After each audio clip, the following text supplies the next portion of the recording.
बघा की काल जो प्रकार झाला त्याचा आम्ही कुठेही राजकीय भांडवल करण्याचा प्रयत्न केला नाही। कालचा प्रकार दुर्दैवी होता। समाजामध्ये अशा प्रकारचे काही माथे फिरू लोक असतात आणि देशभरामध्ये ते अशा पुतळ्यांवर स्मारकांवर त्या संदर्भात चुकीची कामं करत असतात।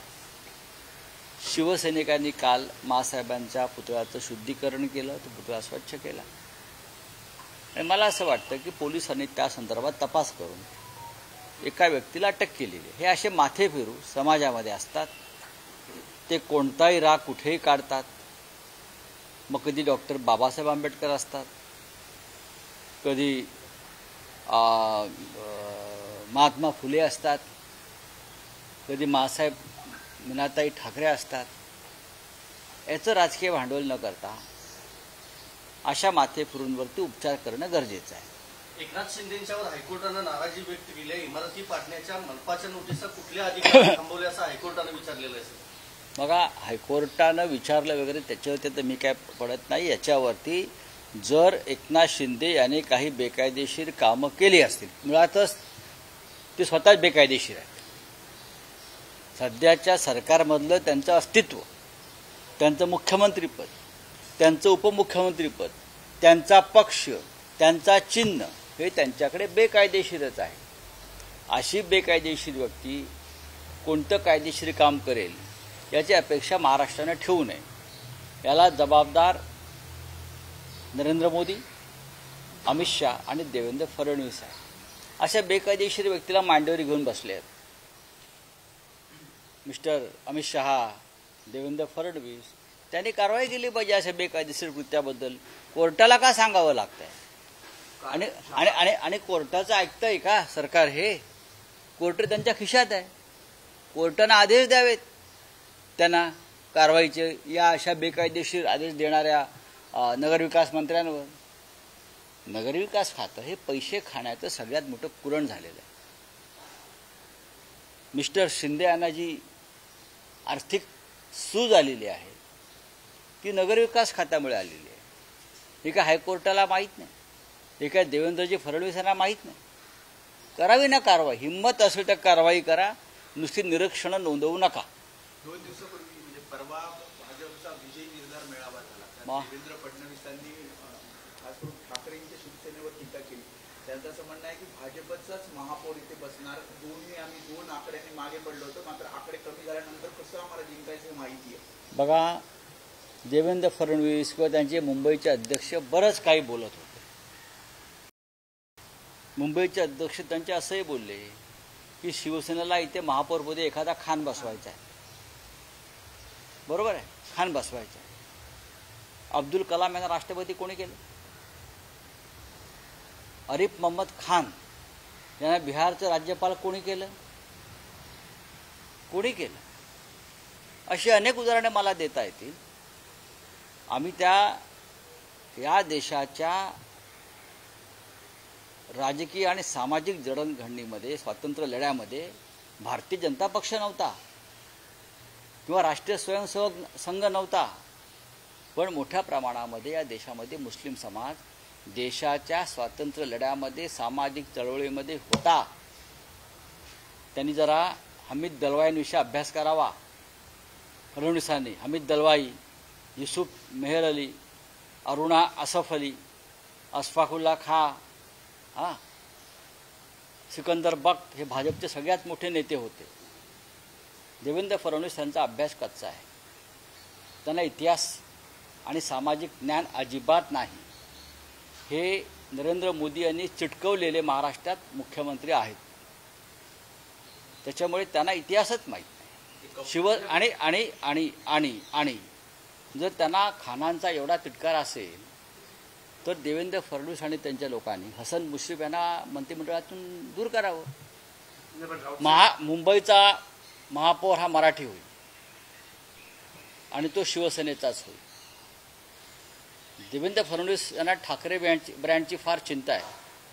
ती चिंता नसून भीती आहे। देवेंद्र फडणवीस यांना ठाकरे ब्रँड नाही, हा नाही, तो नाही म्हणतात ना काहीतरी ते. हो, बरोबर आहे. असं म्हटलंय की एका बेस्ट पतपेढी निवडणुकीत ठाकरे ब्रँडचा प्रवीण दरेकर, प्रसाद लाड, शशांक राव यांनी बँड वाजवला. आता बेस्ट निवडणुकीमध्ये कसा बँड वाजला हे मी रविवारच्या माझ्या रोखठोकमध्ये लिहिलेलं आहे. BSTच्या जे डेपो आहेत BSTचे, काय अख्खी मुंबई देवेंद्र फडणवीस यांच्या पंखाखालच्या बिल्डरांनी ताब्यात घेतलेली आहे. या मुंबईचं लोढाकरण आणि कंबोजीकरण कसं झालेलं आहे हे खरं म्हणजे मीडियाने मराठी माणसासमोर आणलं पाहिजे. मुंबईतले सर्व SRA प्रकल्प झूपासून दैसर, मुलुंड, बोरिवलीपर्यंत हे देवेंद्र फडणवीस यांच्याच जवळच्या बिल्डरांना कसे मिळतात SRA प्रकल्प, याच्यावरती वर्षा गायकवाड यांनी चांगलं भाष्य केलेलं आहे. आता बेस्ट पतपेढीची निवडणूक नक्कीच शशांक, बघा तिथे कधी शशांकरावचे पॅनल जिंकतं, कधी शिवसेनेचं, आलटून पालटून तिथे निवडणुका होत असतात. यावेळेला देवेंद्र फडणवीस यांनी त्यांचा गट घुसवला. का घुसवला माहिती आहे आपल्याला? भविष्यामध्ये BST बंद पाडायची आणि BSTच्या डेपोचा जो रिडेव्हलपमेंट करायचा आहे बिल्डरांच्या माध्यमातून, त्यांच्या लाडक्या प्रसाद लाडे सुद्धा बिल्डर आहेत, त्यावेळेला या मुंबईतल्या सर्व बेस्ट डेपोच्या डेव्हलपमेंटमध्ये आपल्या बिल्डरांना घुसवता यावं म्हणून त्यांनी कर्मचाऱ्यांच्या पतपेढीवर आणि पर्यायानं कामगारांवर नियंत्रण मिळवण्याचा हा प्रयत्न केला आणि त्यासाठी 5-5 हजार रुपये देऊन मतं विकत घेतली. 1800 मतं अवैध, माझ्या तोंडावर आकडे आहेत, 1800 मतं अवैध ठरवण्यात आली. जर तुम्ही ते 1800 मतं कोणाला पडली पाहाल, त्यातली बहुसंख्य मतंही शिवसेनेच्या पॅनलला पडलेली आहेत. 1000 मतं अपक्षाने खाल्ली.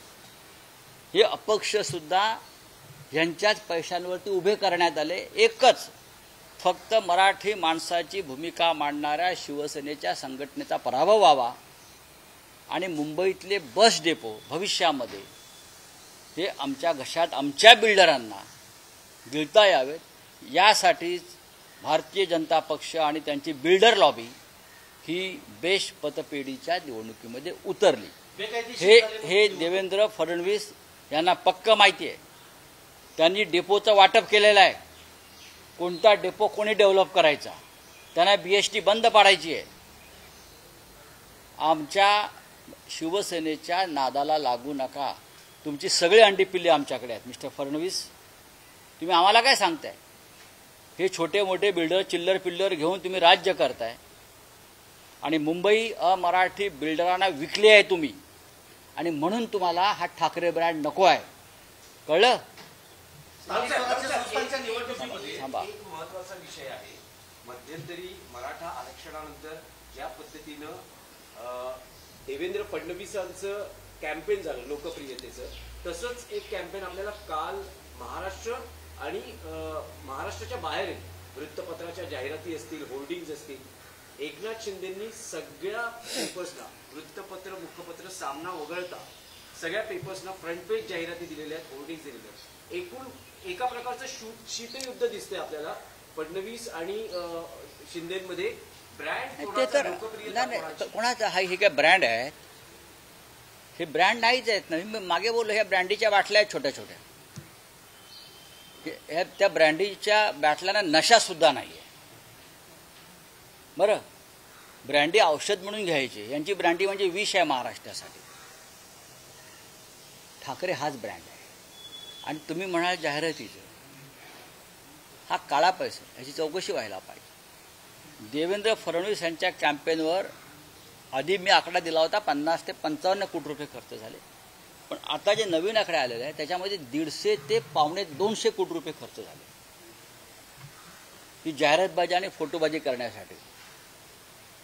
अमरावतीमध्ये छत्रपती शिवाजी महाराजांच्या तसबिरीला नमस्कार करताना जे होर्डिंग लागले आहेत अमरावतीमधल्या रस्त्यावर आणि अनेक ठिकाणी, त्यांना हे भान नाही कुठे लावतो आपण होर्डिंग. जिथे मुतारे आहेत इथे लोक रस्त्यावर मुततात, तिथे सुद्धा होर्डिंग लावले आणि लोक तिथे शिवाजी महाराजांचा फोटो आहे म्हणून आमचा जीव जळतो आहे, तिथे लोक मुततात. लोकांनी समाज माध्यमांवर टाकलंय की या फडणवीसांना काय वाटतं की नाही की शिवाजी महाराजांचे फोटो मुतारांवर लावलेले आहेत, रस्त्यावर गावात अशा ठिकाणी आहे की इथे लोक शौचाला जातात, तिथे लोकांनी स्वतः ते फोटो दूर केले. ही यांची प्रसिद्धी मोहीम. नाही, पण राऊत साहेब, देवाभाऊ आणि आणि आणि तुम्ही ज्या मेंढ्यांच्या जाहिरातीचं कॅम्पेन करताय, म्हणजे त्यांचे नेते नरेंद्र मोदी आहेत, बाळासाहेब ठाकरे नाहीत ना. बाळासाहेब ठाकरेंचा फोटो नखा एवढा पण नाही. बाळासाहेब ठाकरेंचा आणि बाळासाहेब ठाकरेंच्या बाजूला तुम्ही शिवसेनेच्या जिल्हा प्रमुखांचा फोटो लावता. ही कोणती नवीन पद्धत आणली तुम्ही? ही कोणती आहे? आनंद दिघे हे आमचे प्रिय सहकारी होते, ते शिवसेनेचे नेतेही नव्हते, ते उपनेते नव्हते, ते ठाण्याचे जिल्हा प्रमुख होते. तुम्ही हिंदुहृदय सम्राट बाळासाहेब ठाकरे यांच्या बरोबरीनं का तुम्हाला बाळासाहेब ठाकरेंचा ब्रँड ह्या लोकांना खतम करायचा आहे का? अशा पद्धतीनं बाळासाहेब ठाकरेंचा ब्रँड अशा प्रकारे खतम होणार नाही. हा एक राष्ट्रीय कट आहे की बाळासाहेबांच्या बरोबरीनं तुम्ही अजून एक फोटो लावा. मिस्टर मिंदेला हे कळत नाही की बाळासाहेब ठाकरे हे बाळासाहेब ठाकरे. मिस्टर जे आमचे आनंद दिघे आहेत हे जिल्हा प्रमुख, शेवटपर्यंत जिल्हा प्रमुख होते. तुम्ही जिल्हा प्रमुखांना शिवसेना प्रमुखांच्या बरोबरीनं बसवून काय दाखवताय नरेंद्र मोदी आणि अमित शहाना की अमित शहाचाच हा आदेश आहे की बाळासाहेबांचं महत्त्व अजून कमी करा. बाळासाहेबांचं हिंदुहृदय सम्राटांचं महत्त्व कमी करण्यासाठी हे जे तुम्ही केलेलं आहे ना, हे जनता लक्षात ठेवते आहे, एवढं तुम्हाला मी सांगतो. आनंद दिघे यांच्याविषयी पूर्ण आदर ठेवून मी हे बोलतो. नाही, पण राऊत साहेब, देवाभाऊ जाहिरातीमागे अज्ञात शुभेच्छुक होते. काल एकनाथ शिंदेंनी स्वतःच्या नावासह ज्या जाहिराती दिलेल्या आहेत, असं म्हटलं जात आहे की फडणवीसांच्या लोकप्रियतेच्या कॅम्पेनवर शिंदेच्या माध्यमातून कुरघोडी केली जात. मी असं, मला याच्याविषयी काही म्हणायचं नाही. हा काळ्या पैशाचा खेळ आहे. जर देवेंद्र फडणवीसांनी 200 कोटी खर्च केले असतील तर मिंध्याने 150 कोटी खर्च केले. पण हे 200 आणि 150 कोटी रुपये आले कुठून जाहिरातीवर उधळण्यासाठी? याचा तपास एखादं तपास यंत्रणा करणार आहे का? करा ना.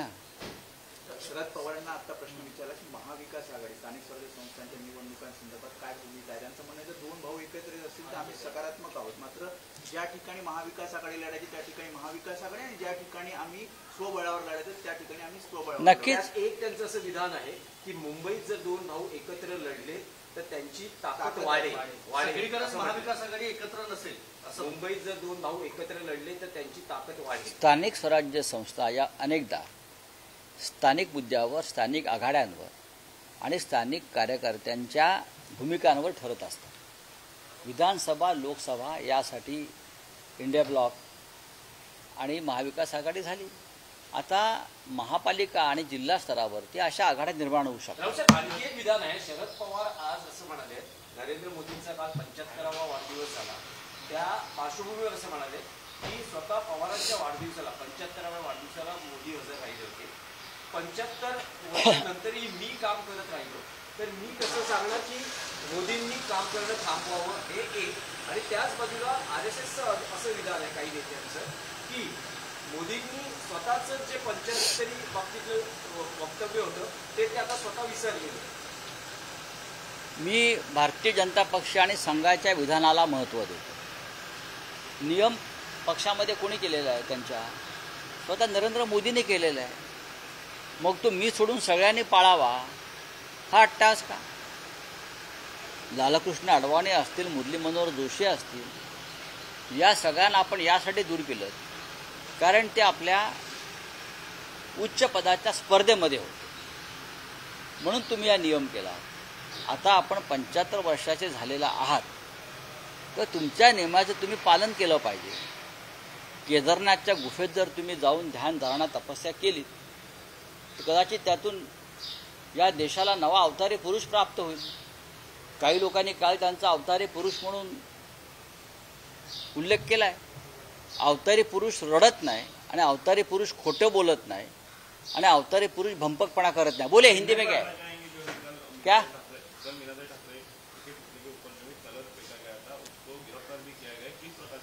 बात ऐसे है भाई, इस प्रकार की घटना पूरे देश में कहीं ना कहीं होती रहती है. ये सरफिरे लोग होते हैं, उनका कोई राजनीतिक माहौल बिगाड़ने के लिए उसका उपयोग नहीं करना चाहिए. हमने भी यही सोचा. कल हमारे लोगों ने पूरा इलाका और पूरा वो स्टैच्यू साफ किया और आज से वहाँ लोगों का आना जाना शुरू हो गया और पुलिस उसका ऊपर जांच कर रही है. सर, बीजेपी अध्यक्ष अमित शाह ने जो वक्तव्य किया है कि कोई खान मुंबई का मेयर न बन जाए, इसलिए जो है हम प्रयास कर रहे हैं. ये भारतीय जनता पार्टी ने कभी देश के स्वतंत्रता संग्राम में सहभाग नहीं लिया. भारत में जो देश के स्वतंत्रता के लिए जो लड़ाई हो गई उसमें ये लोग कभी सहभागी इसलिए नहीं हुए कि ये लोग ब्रिटिशों को यहाँ रखना चाहते थे, लेकिन इस देश के फ्रीडम स्ट्रगल में मुसलमान बड़ी संख्या में थे. मुसलमान शहीद भी हो गए, हाँ फांसी पर चले गए, जेल में चले गए, अंडमान में चले गए. महाराष्ट्र के सोशल मूवमेंट में मुसलमान बड़ी संख्या में थे. क्या देवेंद्र फडणवीस और भाजपा का लोगों ने हमीद दलवाई का नाम सुना है, यूसुफ मेहर अली का नाम सुना है, अरुणा असफ अली का नाम सुना है, एपीजे डॉक्टर अब्दुल कलाम का नाम सुना है? आप बताइए, सिकंदर बख्त का नाम सुना है? अभी भी आरिफ मोहम्मद खान उनके पार्टी ने अपॉइंट किए हुए राज्यपाल है बिहार के, ये उनको मालूम नहीं? मुंबई का मेयर शिवसेना का होगा और शुद्ध मराठी होगा, मैं ये बताना चाहता हूं.